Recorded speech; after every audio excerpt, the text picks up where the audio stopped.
Alright folks, my name is Freyn and I am back with part 2 of the German Churchill Mark III, or if you want to try and say it properly, the Pz.Kpfw.Churchill, I think, yes. Well, as mentioned in the last video, I did have rather a lot of good games in a very short space of time with this vehicle. And while I do try and cut the videos down to, well, a single game where possible, there's simply so many of them here that I really just didn't want to put the footage aside. I wanted to get it used. I thought they were good enough that I'm proud of the battles I wanted to show them, even if I didn't necessarily make the best plays sometimes. There's nothing too amazing. They were good games and I did enjoy them. So here we are, we're back again. Now this time, 2 games on the same map. This is Small Sinai, or well, just Sinai as the game calls it. Sinai? Sinai? Yeah, I never did work out the proper way to say that. I'm sure someone can tell me. Anyway, I'm headed to the A point. Not where I honestly think is the most useful area of this map, but I've been heading out this way a lot in recent months, trying to shake up my gameplay a bit. And with something like this, where mostly you're vulnerable to flankers and you don't have that great of a forward speed to chase enemies around, I want to be going somewhere where I'm likely to only be getting attacked from one direction. Now the enemy has made it to A before me. See a T-34 down there. Amongst others, there's a light tank pushing around quite close to me. There we go, LVT. So time to start slowly dissecting his crew. It's one through the front, one through the side under the turret. Now let's have a look where this T-34 is going. You need good gun depression to play around on this little hilly area. Thankfully he's pushed forwards sort of into me. Finished off by an ally. Already a BTR here. As mentioned in the previous video, obviously the main benefit for this Churchill compared to its British counterpart is that you aren't fighting Germany. So a lot of the enemy guns are going to struggle with you. That is of course not to say that I can completely ignore things, but they're going to struggle a bit more, especially if I angle my turret slightly. And I'm certainly not afraid of anything really hitting my hull unless it's right directly 90 degrees in the side or into the rear. There's still quite a lot of activity around A. I've lost a fair few allies in this push already. I know there's the Sherman back here, still the Valentine, so I'm going to use my somewhat underwhelming reverse gear to back up until I can find out where those targets are. I don't want to be pushing forwards into multiple enemies, allowing them to get around onto various different angles to attack me from. What I want is to try and keep them all in one direction. There's more pouring in all the time, as you can see. Had I made the decision to try and push towards this Sherman, for instance, or even just try and push around the corner, I would be getting shot from various angles. And it wouldn't end too well for me. Smoke isn't a tool I use particularly often. I always like to keep my vision on the opponents. Even if I'm in danger, knowing where the opponent is allows me to better deal with it, I feel. But this Churchill gets to pop all of its smoke in single bursts, so it allows me to quite effectively cover my advance, and I can get into a better position and deal with this KV around the corner. Who is, well, quite conveniently for me, not so much for his teammate, ramming that M10 with his reverse, making it so he couldn't shoot at me. And of course with the breach down the KV as well, that's fairly quick to finish him off.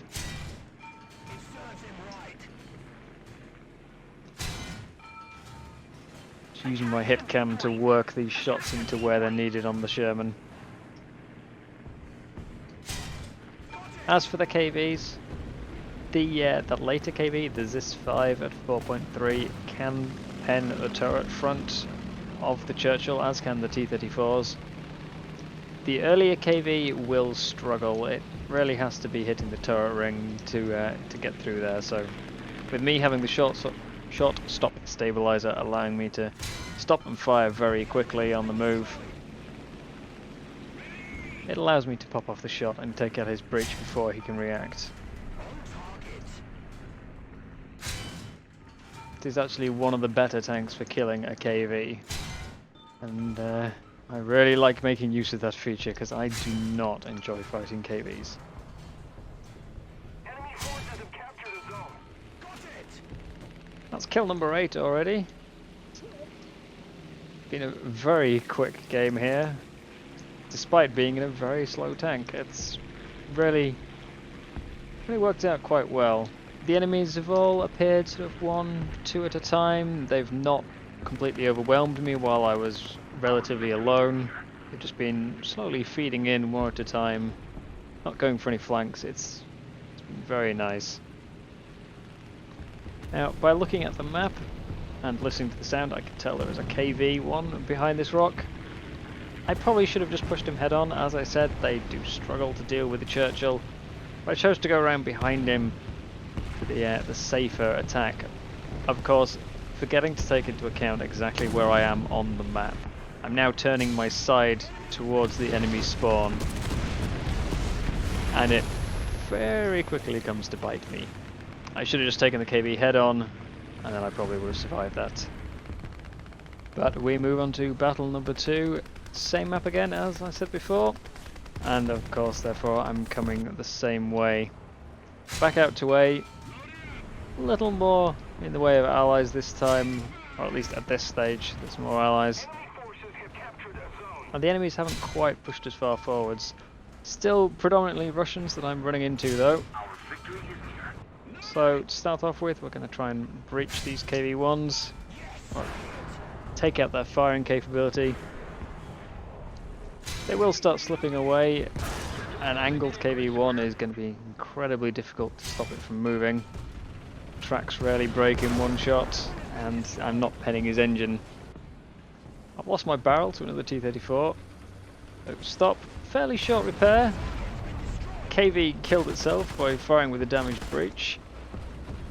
Of course, those 2 KVs have been taken out, but still probably not my smartest decision to point my turret away like that. There might be still something else down in the buildings to take advantage of my flat sides. We've got an enemy ahead. Just made this Panzer IV. Let's pop smoke in panic. We've got the T-34 still on the left, which is being pressured by our T-34.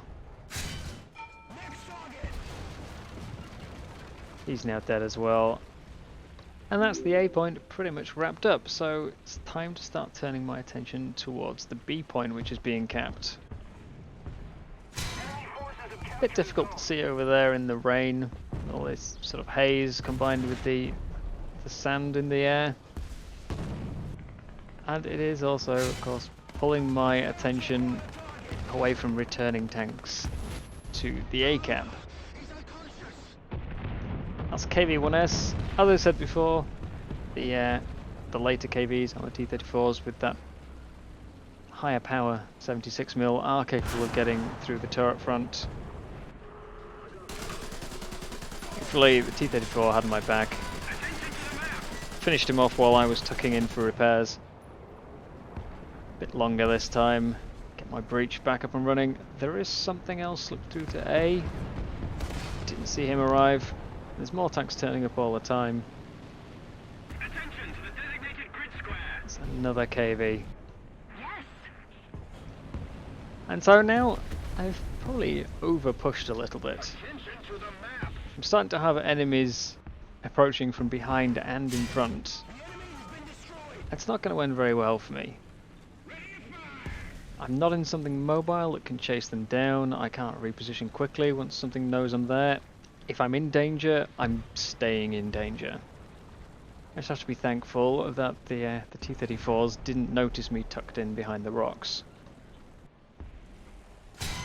But the targets are coming in thick and fast now, so I really should have probably gone for the breach on that one to be safe. Allied forces have captured But gunner first, then through the machine gun port for the follow-up shot. Just try and get some damage on that 34E. And now there's an SU-122 to contend with as well. So I'm on a 30-second track repair, and I have a badly damaged engine as well. 34E is down. I can focus my attentions over here. KV in the back. As I said, probably a bit over pushed, especially now that I'm starting to run out of teammates around the A cap. There's still one Panzer IV with me who's able to very quickly dispatch KVs, thankfully. It seems my presence is at least drawing attention away and allowing him to get those shots off. Slight delay on spotting that guy.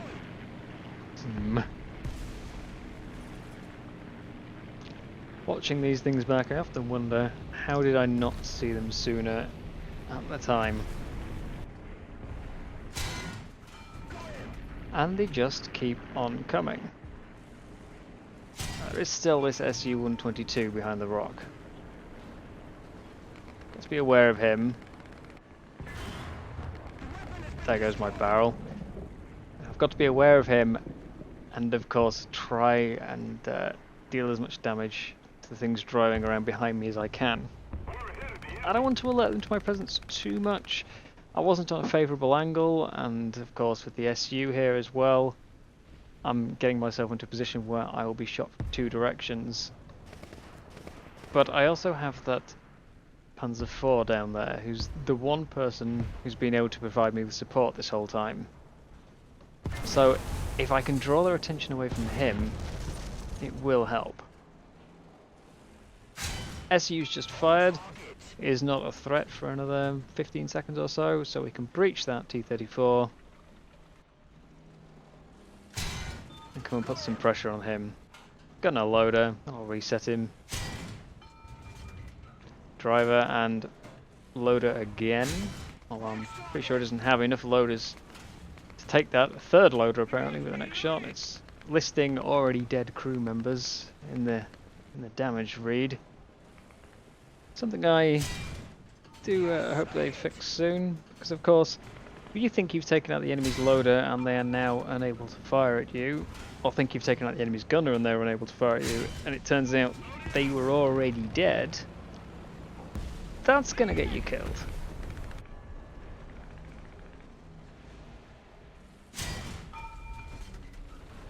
Slowly creeping forwards, I still have my little Panzer IV Guardian with me.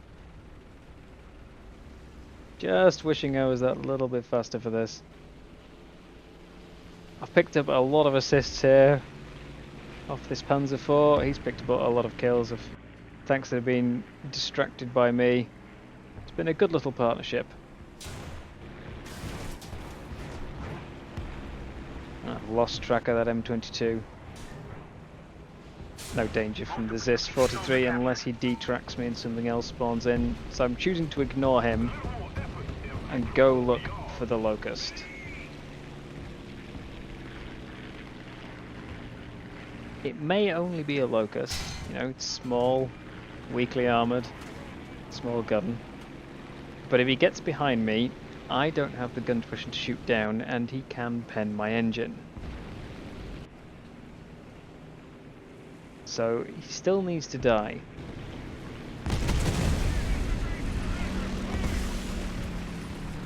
Just managing to avoid the bombs, thankfully. Chasing this Locust back to cap. If a Churchill can chase anything. Certainly not been as quick a game as the previous one, but things are going well. Managing to use my armor well. I'm making use of that quick reload, you know, disabling targets. Of course, being able to one-shot kill things would be fantastic. Obviously, I mean things slightly bigger than a Locust. Being able to one-shot would be great. But the rate of fire is allowing me to take on multiple targets at once, as long as they're within sort of the similar direction. disable one, disable the other, and then keep alternating between them. Keep bringing them down. Another zone captured. We have the advantage. But that's A back under control. We're actually kind of running out of players around the map now. So I would like to try and get into a bit better position, somewhere I can see the enemies approaching more, and preferably also see them approaching the B point. If I can hold multiple caps, then that's going to be ideal. Running a little low on ammo. But that's kill number 9. We've got 5 assists to go with it from all those KVs and T-34s. We were pouring into the A point earlier. Still got my backup. And that's what I was worried about. The enemy is on B. I've no shot from here.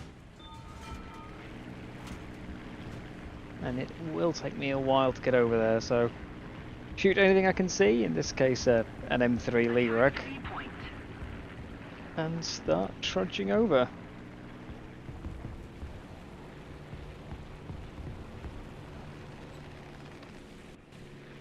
Panzer IV has held the A cap all game with me. Hopefully he can hold it when I head over here.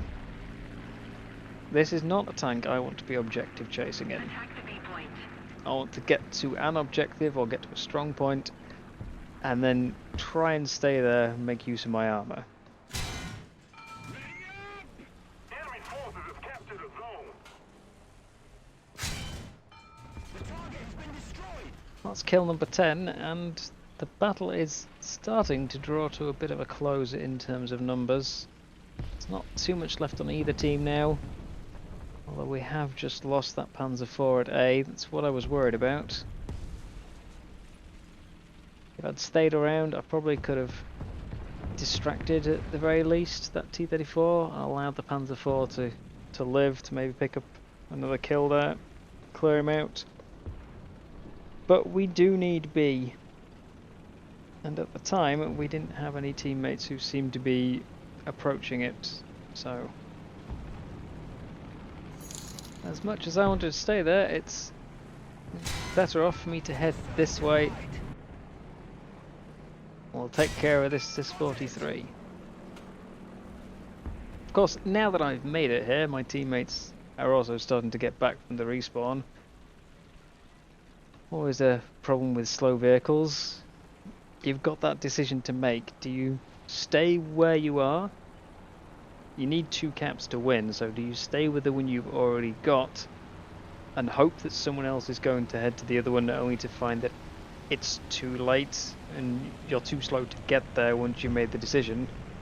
Or do you move out early, have the cap behind you get taken, and find yourself sort of stuck in the middle? Which isn't exactly a situation you want to be in, because you can't quickly turn and just commit to 1 cap. You can't move back and go rescue the one you've left. You've just got to keep driving. And sooner or later, one of them is going to shoot you in the back. I've said it before in previous videos and even in the previous Churchill videos, but I really feel like speed is the most important in War Thunder. Speed is so much more useful than armor on the bulk of maps, because speed is map control. There are a few exceptions where having the armor to sort of wade in will help you a lot, and of course if you can have everything, you know, the best of every world, speed and armor, then that's going to work out even better. But I'd rather have speed and firepower than armor and firepower. Certainly when the armor comes at the cost of the speed to the extent that the Churchill does.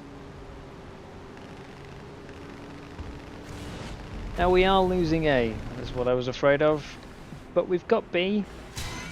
C seems clear. and my teammates are moving from B towards C now. It's much easier to hold B and C together than it is to try and hold A and B. Which is why, as I said at the start, I tended in the past to always play this side of the map and to very rarely visit the A cap. From a perspective of trying to win, this side is going to work out better for you. There's two caps, they're closer together, you can cover both from sort of one central position. But they don't feel like they work that well for the slower vehicles.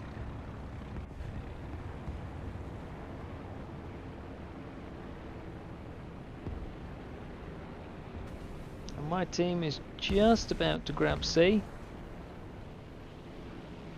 I've got B pretty well covered. Something could slip through from A, of course. I don't have complete line of sight over all of the depression over there. But if they do hit B, I'm close enough I can easily go and defend it.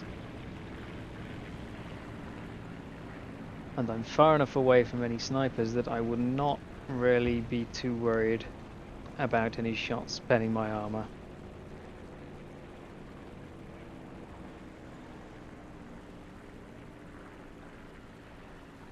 Probably a bit foolish to put my back towards the enemy spawn though.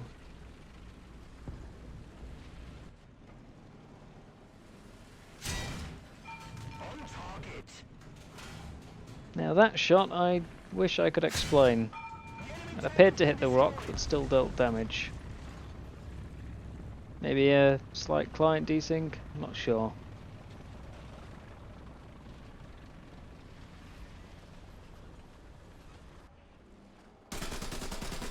Kill number 12. The game has, well, I think we can safely say it's slowed down towards the end. I don't have the speed to go chasing around every random tank around the map, so I'm rather limited in how fast I can pull the kills in.